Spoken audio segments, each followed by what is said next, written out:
Bonjour Hugo Paletta. Bonjour. Salut Pablo. Salut, salut.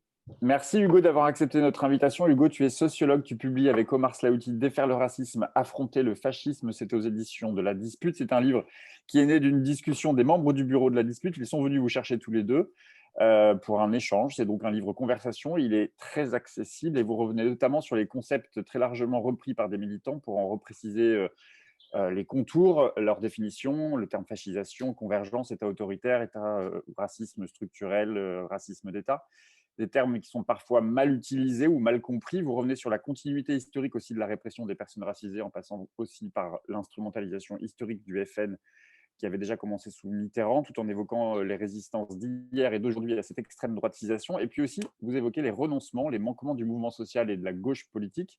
Alors justement, c'est par là qu'on voulait commencer. C'est la troisième fois sous la Ve République qu'un candidat d'extrême droite se hisse au second tour d'une élection présidentielle. En 2002, les Français avaient déferlé dans les rues de France. Au lendemain de la qualification de Marine Le Pen, rien. Qu'est-ce qui s'est passé, Hugo? La gauche a renoncé? Elle a accepté? Oui, je pense qu'il y a un élément de ce genre-là. Il y a une banalisation, si vous voulez, du danger du danger mortel que représente l'extrême droite. Une perte d'ailleurs de cette idée-là, pas simplement dans les organisations de gauche, mais même dans le peuple de gauche, je dirais, comme on disait auparavant.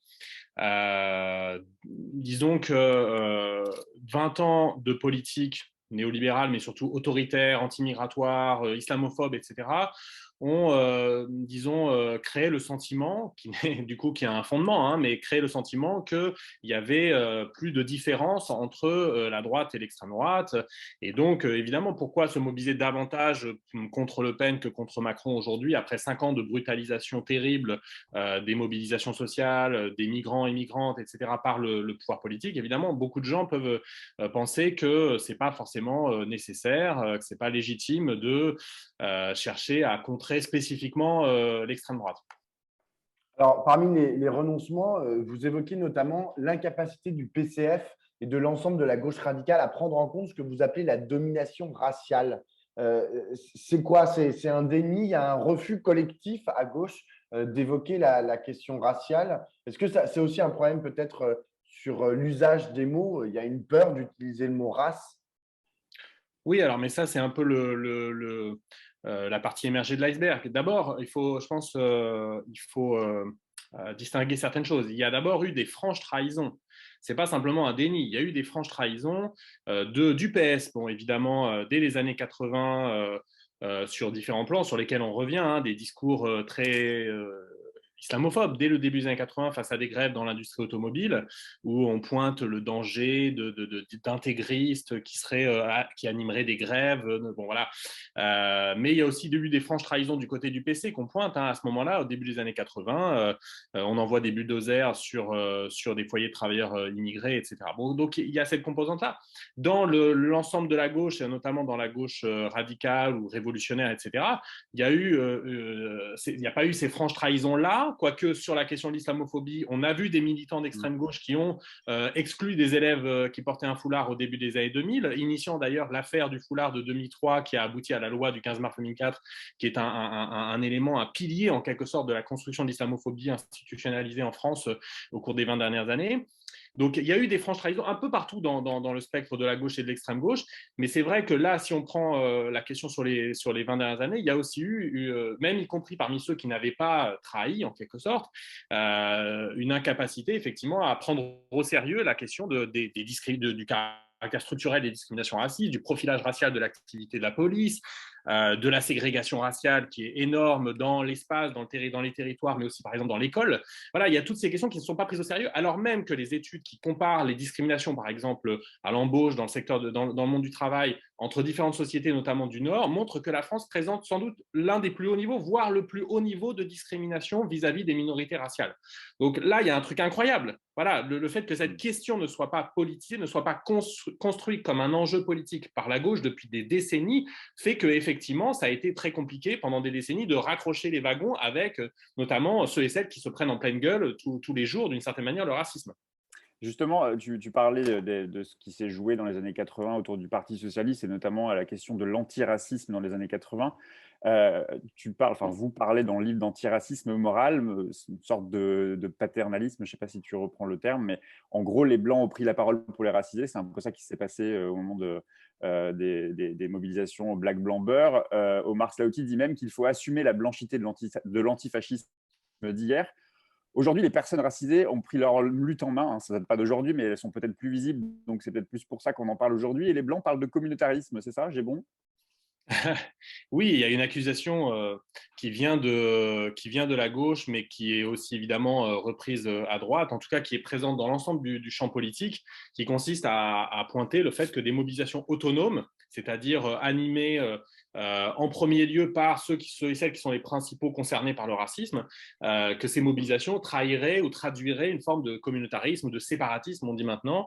Donc, bon, voilà, ça paraît assez incroyable. Je veux dire, on ne reprocherait pas évidemment aux femmes d'animer elles-mêmes en premier lieu, en tant que premières concernées, les mouvements féministes, les mouvements contre le patriarcat. Donc ça n'a vraiment aucun sens. D'ailleurs, toutes les polémiques absurdes sur les réunions non mixtes sont de cet ordre-là. Et le fait que c'est un fait que des parlementaires dits de gauche, du PS mais aussi du PC, ont pu voter un amendement, si je me souviens bien, au Sénat, qui d'une certaine manière aurait criminalisé ce que faisait l'UNEF, c'est-à-dire avoir organisé des réunions non mixtes pour les personnes qui subissent le racisme, les racisés, les non-blancs, peu importe comment le terme qu'on utilise d'une certaine manière. Hein. Mais oui, effectivement, depuis une vingtaine d'années, il y a un mouvement antiraciste qui s'est développé sur des bases autonomes, qui a pu aboutir à des mobilisations de masse contre l'islamophobie le 10 novembre 2019, à des mobilisations de masse à l'été 2020 contre les violences policières et leur caractère raciste et l'impunité dont elles font l'objet. Donc ça, c'est un élément effectivement nouveau dans la situation qui a aussi généré une forme de backlash, de réaction en retour de la part de la droite et de l'extrême droite. Mais on voit aussi du côté de secteurs issus de la gauche, proches du printemps républicain, que ce discours, il existe aussi à gauche, quoi. Et c'est un poison d'une certaine manière. Et la vérité des prix sur ce que ça vaut électoralement, c'est que le candidat qui est à gauche peut-être se situer le plus près de cette ligne, à savoir Fabien Roussel, a obtenu 2,3%, et que Jean-Luc Mélenchon, qui a tenu une ligne, ce qui aurait peut-être paru étonnant il y a 10 ans, mais qui a tenu une ligne très ferme contre l'islamophobie, très ferme contre les violences policières, eh bien, est apparu comme le moyen de défense pour des millions de gens, sans doute, qui subissent le racisme et qui subissent la ségrégation raciale, comme un moyen de défense électoral. Alors, juste là, tu as utilisé plusieurs fois le terme d'islamophobie. C'est un terme qui reste très controversé en France, même à gauche. Toi, tu l'assumes. Enfin, vous, dans le bouquin, vous l'assumez et toi-même, tu l'assumes. Tu dis même qu'il y a une spécificité française dans le degré d'institutionnalisation de l'islamophobie. L'État serait un acteur central dans cette islamophobie. Pourquoi et en quoi la France se distingue des autres pays, je ne sais pas, de l'Italie, de l'Allemagne, de l'Angleterre ou même des États-Unis que tu cites dans le bouquin? Effectivement, sous cet angle-là, parce que l'islamophobie est un phénomène international, notamment dans le monde occidental, mais par exemple également en Inde, où il y a une forte minorité musulmane, et qui fait l'objet de politiques les ciblant spécifiquement de la part du gouvernement d'extrême droite nationaliste hindou. Mais disons qu'en Europe, l'islamophobie est partout présente, à des degrés différents, effectivement, sous des formes différentes. En Allemagne, on a vu des mobilisations de masse dans la rue, spécifiquement contre l'islam et les musulmans. En Italie, on a vu quelqu'un comme Oriana Fallaci, qui est une intellectuelle assez connue, voire très connue plutôt en Italie d'ailleurs, qui a vendu des tonnes de livres radicalement islamophobes, extrêmement violents vis-à-vis des musulmans et des musulmanes, dont elle disait notamment dans un de ses livres qu'ils se reproduisaient comme des rats. C'est une citation d'un de ses livres. Adoubé d'ailleurs par Alain Finkielkraut en France, Oriana Fallaci, notamment pour cet ouvrage-là. En Angleterre et aux États-Unis, l'islamophobie est présente, mais c'est vrai que donc, voilà, la spécificité de la France, c'est qu'il y a eu des lois, des circulaires, des décrets qui ont ciblé spécifiquement les musulmans et les musulmanes, évidemment sans les nommer dans la loi, parce que évidemment ça ne passerait pas d'un point de vue constitutionnel, mais ça ne trompe personne. La loi du 15 mars 2004 dont on a parlé sur les signes religieux dits ostentatoires à l'école était intégralement motivé par, et c'était dit clairement, par la lutte contre l'intégrisme musulman, etc. De même, on a eu des lois il y a eu la loi sur le voile intégral, il y a eu la loi sur les mamans qui portent un foulard et qui peut, la circulaire Châtel en l'occurrence, qui normalement empêche les mamans qui portent un foulard d'accompagner des sorties scolaires. Et la loi séparatisme est encore un exemple. C'est une loi qui est là encore intégralement motivée, soi-disant, par la lutte contre l'intégrisme, donc l'intégrisme musulman, et qui aboutit à des fermetures de mosquées, etc. Bon, y compris motive des dissolutions d'organisations, notamment qui luttent contre l'islamophobie. Donc voilà, c'est ça la particularité de la France, c'est que effectivement, contrairement à d'autres pays, les gouvernements ont cherché à institutionnaliser cette hostilité vis-à-vis, cette haine de l'islam, cette hostilité vis-à-vis de l'islam et des musulmans dans la loi, à travers des dispositions institutionnelles. C'est entre autres cette institutionnalisation de l'islamophobie qui justifie les thèses du racisme d'État ou du racisme structurel. Et pour prolonger ma question, pourquoi les acteurs de cet État ne reconnaissent-ils pas justement ce racisme d'État ou ce racisme structurel? Ils ne peuvent pas le reconnaître puisqu'ils en sont les acteurs. Mais alors, il y a l'islamophobie, évidemment. Hein, c'est un pan extrêmement important, à la fois de l'extrémisation du champ politique et effectivement de l'institutionnalisation de politiques de fait discriminatoires et liberticides. Mais il y a d'autres éléments dans ce racisme d'État. Les politiques anti-migratoires, le sort qui est fait abject aux exilés depuis très longtemps, et peu importe d'une certaine manière le gouvernement, que ce soit celui de Sarkozy, de Hollande ou de Macron, c'est aussi un élément du racisme d'État. Donc, la question des contrôles aux faciès est aussi un élément du racisme d'État. L'État français a été condamné, mais ça ne change absolument rien. On sait que Hollande avait promis de s'attaquer à ce problème. Il n'en a rien été. Donc voilà, c'est au moins 3 éléments qui vont dans le sens de cette idée d'un racisme dont l'État est l'un des principaux promoteurs, acteurs, etc. Et il est bien évident que ceux et celles qui mettent en œuvre ces politiques ne vont pas reconnaître que ces politiques sont racistes ou ont des effets racistes, ou qu'ils ne luttent absolument pas contre le racisme du profilage, dans l'activité de la police, etc. Alors, on est dans l'entre-deux-tours, un entre-deux-tours relativement incertain qui oppose Emmanuel Macron à une certaine Marine Le Pen. Toi, tu assumes l'idée qu'il y a en la personne de Marine Le Pen un péril fasciste. Tu en parlais déjà dans ton ouvrage, on t'avait invité d'ailleurs dans la Midinale pour en parler, la possibilité du fascisme aux éditions La Dispute. Tu en parles aussi dans le livre que tu as écrit avec Ludivine Bantini, Face à la menace fasciste. Comment tu définis le fascisme et en quoi on peut parler de fascisation? Tu dis qu'il y a plusieurs phases de fascisation. C'est quoi ces phases et on en est à quelle phase aujourd'hui?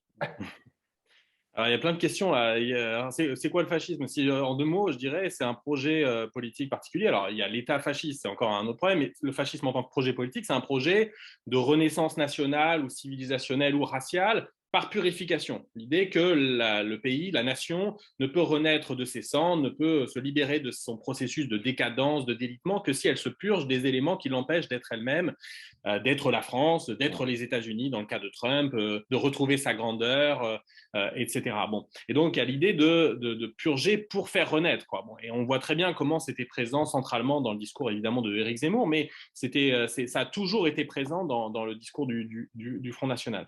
Alors, sur la question de la fascisation, oui, dans le livre avec Ludivine Bantini, on avait distingué deux étapes, en quelque sorte. Il y a une étape qui précède la conquête du pouvoir, souvent par la voie électorale ou institutionnelle, par les fascistes ou néofascistes.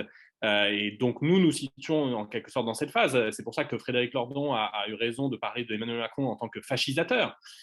C'est un fascisateur, c'est quelqu'un qui prépare le terrain au fascisme par ses politiques, par ses discours, la chasse à l'islamo-gauchisme, par exemple, la chasse au wokisme, dont les principaux acteurs ont été les ministres Blanquer et Vidal, notamment, hein, de l'éducation et de l'enseignement supérieur, bon, ce qui est quand même assez atterrant. Donc, c'est cette première phase de fascisation qui prépare le terrain à la fois dans le terrain idéologique, bon, et aussi le terrain matériel, en quelque sorte, de ce qui se joue dans l'État, dans l'institution, dans la matérialité de l'État, dans la manière dont il fonctionne, notamment en donnant toujours plus de pouvoir et d'autonomie à la police, par exemple, en ciblant de manière de plus en plus forte les minorités, donc en fabriquant à la fois idéologiquement et matériellement, à travers les pratiques de l'État, un ennemi intérieur. Et ça, c'est un des aspects centraux et fondamentaux dans la politique fasciste, c'est il faut châtier l'ennemi intérieur pour faire renaître la nation. Et donc, tout ce qui va dans ce sens-là, toutes les politiques qui vont dans ce sens-là, tous les discours qui vont dans ce sens-là, préparent le terrain au fascisme. Bon, voilà. Et donc, la deuxième phase, si vous voulez, c'est la phase dans laquelle se trouve plutôt quelqu'un comme un pays comme le Brésil, avec quelqu'un comme Bolsonaro, où Bolsonaro qui a un projet fasciste, mais qui n'a pas une force fasciste de masse derrière lui, cherche, et là, du coup, il y a une sorte de guerre de position au sein même de l'État brésilien et dans la société brésilienne sur qu'est-ce qui va advenir. Est-ce que Bolsonaro sera réélu? S'il est réélu, il y a de bonnes chances qu'il puisse aller nettement plus loin, de la même manière que si Trump est élu en 2024, mais qu'ils pourront aller beaucoup plus loin que ce qu'ils ont fait antérieurement dans le sens de construction d'un pouvoir fasciste. Ce que je veux dire par là, c'est que c'est pas parce qu'ils sont élus, ces fascistes, ces gens qui portent un projet fasciste, qu'ils peuvent, comme ça, du jour au lendemain, imposer ou construire un État fasciste, un pouvoir fasciste, etc. Mais par contre, ils vont y travailler. Ils vont se voir opposer des résistances, mais ils vont y travailler par tous les moyens, des moyens idéologiques, des moyens matériels, des politiques, etc. Le fascisme, si vous voulez, c'est aussi une manière d'insister sur le fait que le fascisme, il y a une dimension de processus. Quand Mussolini est arrivé au pouvoir fin 22, il n'est pas parvenu à construire un État fasciste du jour au lendemain. Ça lui a pris 3, 4, voire 5 ans pour fasciser l'État et châtier les opposants. Pendant 3, 4 ans, il y avait un Parlement, il y avait des communistes au Parlement, il y avait Gramsci au Parlement, par exemple. Bon, et il n'a été emprisonné que pas mal d'années plus tard. Donc voilà, ce que je veux dire, c'est que Marine Le Pen, si elle était élue, on passerait pas d'une certaine manière d'emblée dans un État fasciste. Mais par contre, le processus de fascisation indéniablement s'accélérerait et il y aurait un effet de démoralisation par ailleurs et sans doute de démobilisation du côté de la gauche. Mais ça, c'est un point qui peut faire débat. Et on va y revenir parce que justement, dans le rôle fascisateur, comme dirait Lordon, de ce qu'a été le gouvernement de Macron et même peut-être les précédents, ils ont aussi déjà mis en place les outils qui faciliteraient les politiques et les processus que tu appelles de fascisation. On va y revenir, mais quand même, encore un mot sur la sémantique, parce qu'on voit bien que l'usage des mots est parfois révélateur aussi d'une forme d'acceptation ou de banalisation de ce qu'est l'extrême droite. Et il y a ce débat sur l'idée que Marine Le Pen serait ou ne serait pas d'extrême droite. Elle s'en défend, Marine Le Pen, toujours. Certains journalistes assument de la présenter comme une candidate d'extrême droite, d'autres non, beaucoup d'ailleurs. Est-ce qu'on peut parler encore d'extrême droite s'agissant de Marine Le Pen? Et surtout, quels sont les éléments de son discours ou de son programme qui justifieraient cette qualification? En vrai, c'est assez incroyable. Je veux dire, toute l'histoire du FN et du RN est ancrée à l'extrême droite dans toutes les vieilles chapelles de l'extrême droite. Marine Le Pen est entrée au FN dans les années 80. Elle a été formée par tous les cadres, la vieille garde du FN. Elle a été la porte-parole de Jean-Marie Le Pen en 2007. Je veux dire, rien n'indique qu'elle aurait rompu avec l'extrême droite. Toutes les alliances du FN et du RN à l'international, en Europe en particulier, sont avec des partis d'extrême droite, même si elle cherche à draguer aussi des partis de la droite extrême. Mais bon, voilà. Et par ailleurs, son programme et son discours, et notamment son programme, est quasi identique à celui d'Éric Zemmour, où là, disons, ça n'a pas l'air de faire de débat sur le fait que Éric Zemmour est d'extrême droite. Donc, je pense que je vois pas où est le débat sur le fait que Marine Le Pen. Est-ce que c'est vrai, et je te pose pas la question naïvement, mais je te la pose de manière peut-être provocante, mais est-ce que c'est vrai que le programme de Marine Le Pen est le même que celui d'Éric Zemmour? Quand tu dis par exemple que le projet d'Éric Zemmour, c'est de purger pour faire renaître, est-ce que Marine Le Pen n'a pas elle aussi évolué finalement? Non, je ne pense pas. Simplement, elle a une sorte de rente de situation qui fait qu'elle n'a pas besoin ou plus besoin de répéter les discours qui ont été ceux du FN pendant des décennies, qu'elle a elle-même formulés en 2012, en 2007. Je ne sais pas, en 2012, par exemple, elle disait, après la terrible tuerie commise par Mohamed Merah, elle disait combien de Mohamed Merah dans les bateaux et les avions qui chaque jour arrivent plein d'immigrés. Bon, je veux dire, son background parle pour elle, y compris pour tous les électeurs ou électrices xénophobes, racistes, qui n'aiment pas les immigrés, qui n'aiment pas les musulmans, etc. Donc, d'une certaine manière, elle n'a pas besoin, et elle a raison stratégiquement, elle n'a pas besoin d'en rajouter sur ce plan-là. Elle apparaît comme pleinement légitime et n'ayant pas besoin d'en rajouter. Alors évidemment, elle a eu de la concurrence par rapport à Zemmour. D'une certaine manière, ça lui a permis d'avoir un profil plus modéré, plus apaisé, mais sans en rabattre sur le programme. Alors, sur le programme, c'est pas très différent en réalité de Zemmour, par exemple, vis-à-vis des étrangers, vis-à-vis des migrants.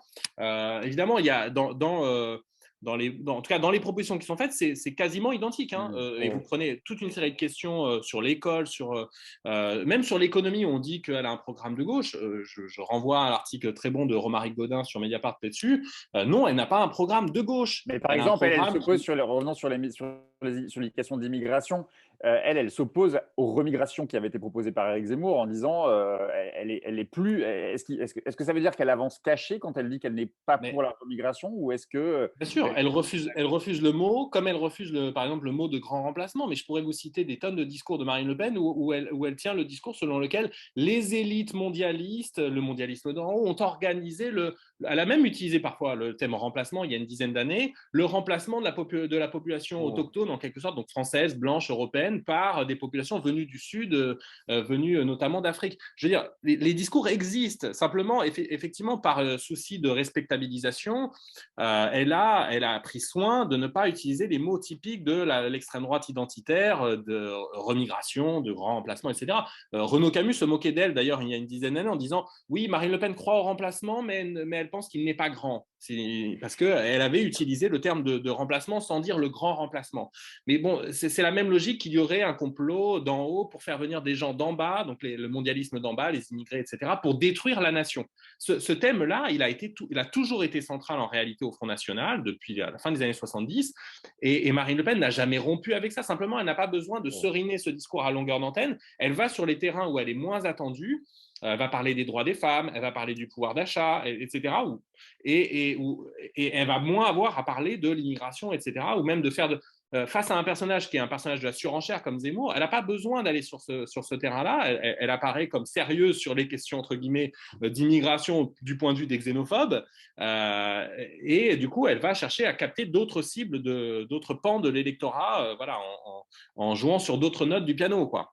Et du coup, parce qu'aujourd'hui, on est un peu dans un duel en fait entre Marine Le Pen et Emmanuel Macron. Qu'est-ce que pourrait représenter Emmanuel Macron en face de Marine Le Pen? Est-ce que pour toi, il serait à minima le garant de l'état de droit? J'ai même un peu de mal à le dire, mais non.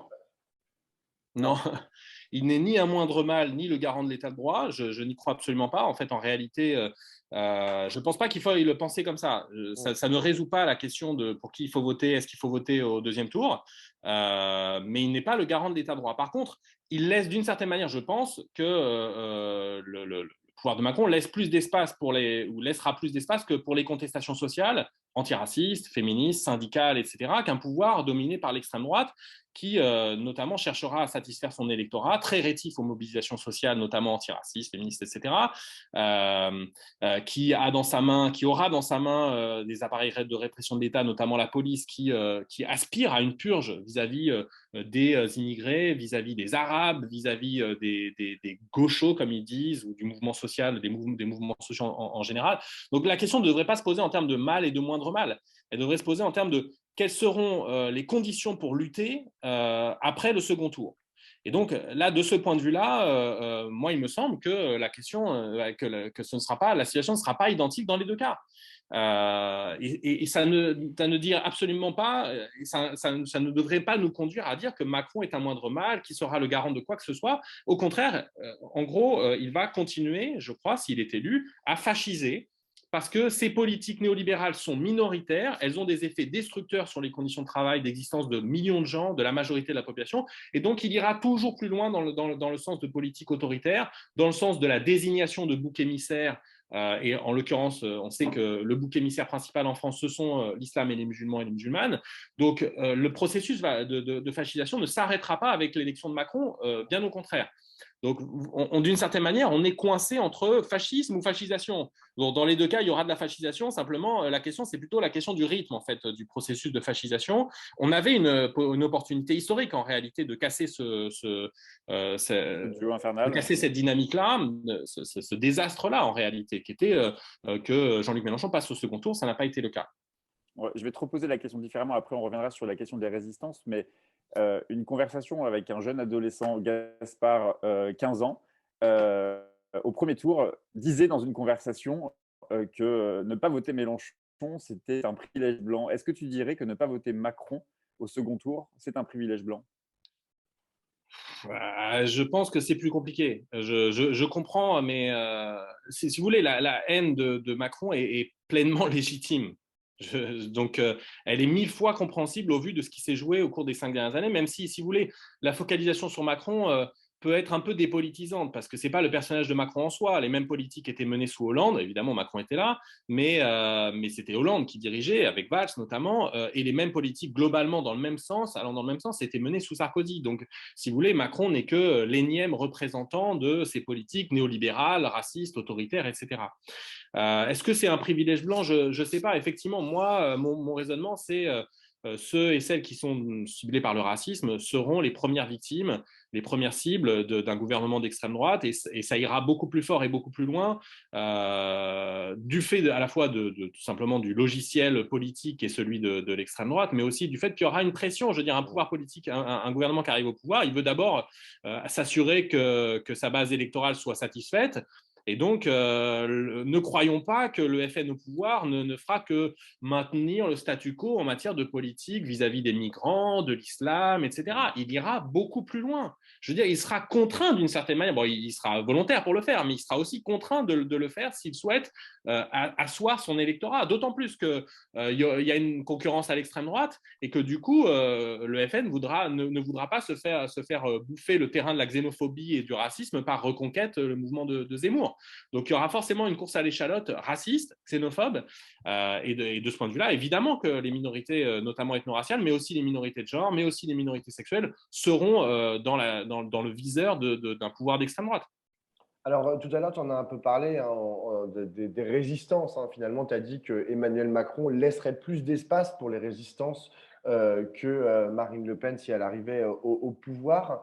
De quelle résistance exactement tu parles? J'imagine que tu parles des luttes antiracistes, des luttes antifascistes. Justement, qu'est-ce qui distingue en fait les luttes antiracistes des luttes antifascistes? Est-ce qu'on peut parler d'une unité de ce champ-là, de toutes ces luttes-là?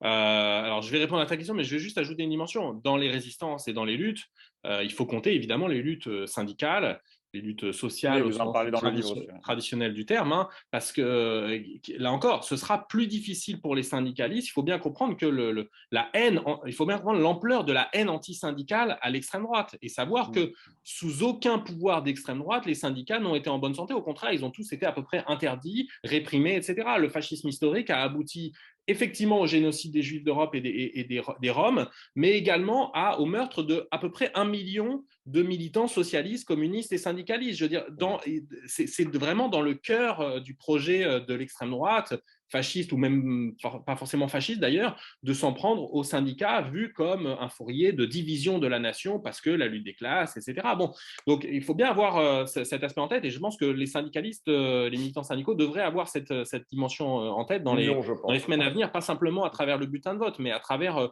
la nécessité de contribuer aux luttes antifascistes. Et c'est déjà en partie le cas, mais il va falloir intensifier cet effort.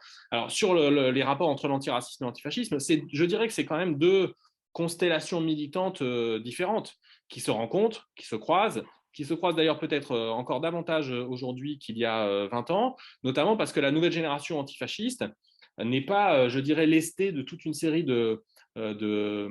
d'handicap au minimum, pour le dire gentiment, sur notamment certaines des questions assez fondamentales pour les militants antiracistes aujourd'hui, que sont par exemple l'islamophobie et les violences policières. Et donc, les groupes antifascistes contribuent aux luttes sur ces questions-là, ont contribué ces dernières années, ont été présents en général dans les mobilisations contre les crimes policiers, dans les mobilisations contre l'islamophobie. Ils continuent de l'être. Donc, il y a des interactions sans doute beaucoup plus soutenues. Et c'est d'une certaine manière, c'est ce qu'on essaye de faire avec Omar, c'est pas de dire « Ah, voilà ce qu'il faudrait faire, voilà le modèle clé en main pour les antiracistes, pour les antifascistes, etc. » D'une certaine manière, on décrit ce qui se fait déjà, peut-être sous une forme encore trop embryonnaire, trop petite, à une trop petite échelle, mais qui commence à prendre de l'ampleur malgré tout. Je veux dire, les luttes contre l'islamophobie, par exemple, ont été très minoritaires pendant une quinzaine d'années.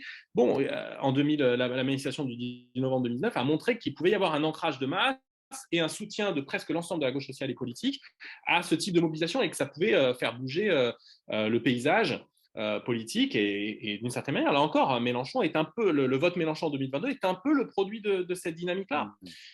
Et de même pour les mobilisations contre les violences policières à l'été 2020. Nous, dans le livre, je dis que ce sont de facto des mobilisations antifascistes. Ce n'est pas une manière d'annexer ces mobilisations à l'antifascisme, alors que les principaux acteurs ne revendiquent pas nécessairement l'antifascisme, quoique. C'est simplement une manière de dire, ce sont des mobilisations qui contribuent très fortement à la résistance au rouleau compresseur fascisant, au rouleau compresseur de la fascisation. Donc, on peut les considérer comme une sorte d'antifascisme réel, concret, même si les acteurs ne s'en revendiquent pas en général explicitement. On a une dernière question, Hugo, qui va un peu à rebours de ce que tu dis, parce que c'est une lecture pessimiste de ce qu'il se joue en ce moment. Mais je le rappelais en tout début d'entretien, c'est vrai que le second tour qui a été annoncé dimanche soir n'a pas suscité une grande émotion ni de mobilisation de masse comme on avait pu en vivre en 2002. Et j'ai envie de te poser cette question parce qu'effectivement, dans le livre, vous revenez sur les conditions de la création de mouvements antifascistes de masse. Mais la banalisation de l'extrême droite, finalement, et aussi la normalisation de Marine Le Pen, fait qu'on finit par se dire que pour qu'il y ait prise de conscience, prise de conscience, et pour qu'il y ait des mobilisations de masse, il faut presque en passer par là. Ouais, alors je préférais qu'on n'en passe pas par là, parce Je te qu'en plus, rassure, je te rassure, moi aussi, mais le fait qu'aujourd'hui, c'est presque oui, banal.